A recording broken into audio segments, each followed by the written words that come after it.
So just to give y'all the update on the bike, s1000rr. So I got some new tires put on because my old tires wires were starting to stick out in the middle. These are brand new tires, have not been used yet, but I got them put on at a place. I'm not gonna say the name yet until I found out what's going on.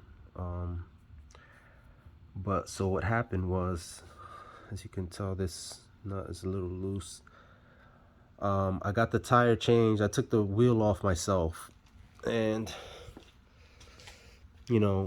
took the brake, to the side, took the wheel off, took the nut, put it all the way through. Well, I know the steps I just said were totally off, but did the right thing. You know what I'm saying? Did what I had to do. Took the nut off, pushed it all the way through, took the chain off, pushed it up, moved the brake out the way, slid the wheel all the way out. Put the wheel in the trunk of my car, and went off to the place to get the tire changed. I bought the tire from them and then got it changed from them also. So they changed the tire for me. So I got the tire back, the whole rim with the tire. So it's carbon fiber. So I put everything back the same way as I took it out, right? So when I was tightening this nut here, I put everything in, put the spindle through all the way, and put the axle nut on here. I looked at the specs for this, said 92 foot-pounds. I don't know if that's right or not, but as I was tightening this nut, I was using a regular ratchet. It's about this long, so not too long. It was about this long, and I was just cranking on it, just regular, not even putting too much force on it.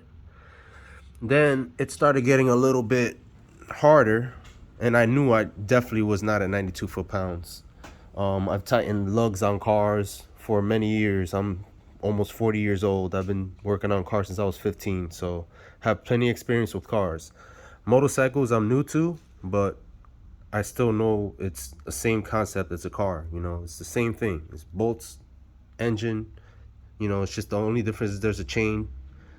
But I did not tighten this, not even near 92 foot-pounds, and I heard a thump noise go through here.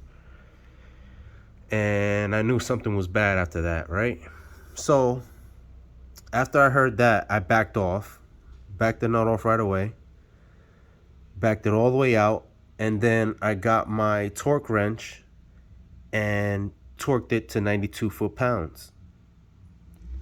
So when I did that, I had this on the jack stands, which I have here, the stands that go here in the rear spools, and try to spin the wheel, it wouldn't spin. I'm like, wait a minute, is the brakes binding or something? And so I did a stupid thing, which I should have never did, which is I thought the brakes were binding, and I thought that they were, just needed to get a little, resurfacing from the rotor. So I turned the bike on and I just put it in first gear. I did not rev it. I didn't do anything. I just put it in first gear and let the wheel roll. When I did that, I heard a whole bunch of grinding noises. And that was all this right here. All this damage it caused on the rotor. So I should have known from the first time when I heard that thump noise that something was bad. But you never know, you know what I'm saying? So at the same time, I feel this brake rotor. You see how loose it is? It feels like, I don't know, the only thing that's holding it is this little slide that's down here. But I don't know if one of the bolts snapped or something when I tightened it or what. I'm not sure what's going on. So I got to tow it to Eurocycles of Tampa now. Been waiting for a tow truck since 8:30. This morning, it's let's see what time it is now. 1:35. Still waiting to tow a tow truck. Thanks, AAA. And yeah, I'm gonna see what happens. What I'm thinking is I don't know if the place where got the I got the tire put on, when they had the rim on the spindle where the tire goes on, I don't know if they damaged something. I'm not sure. I'm not gonna say anything because I don't know. You know what I'm saying? I'm just saying hypothetically speaking. But this is a bummer, man. I know I'm gonna need a new rotor. The sensor, ABS sensor, which is down here, was actually rubbing on something. I think it was these teeth here was rubbing on, and it got damaged also.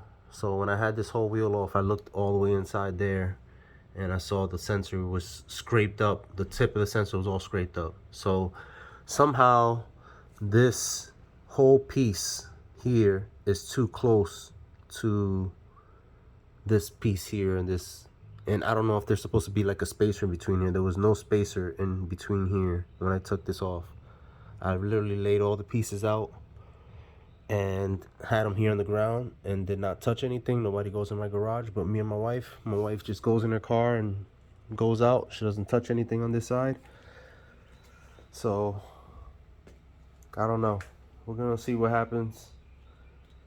I'll give y'all an update, but for now it's down. It's been down for a while.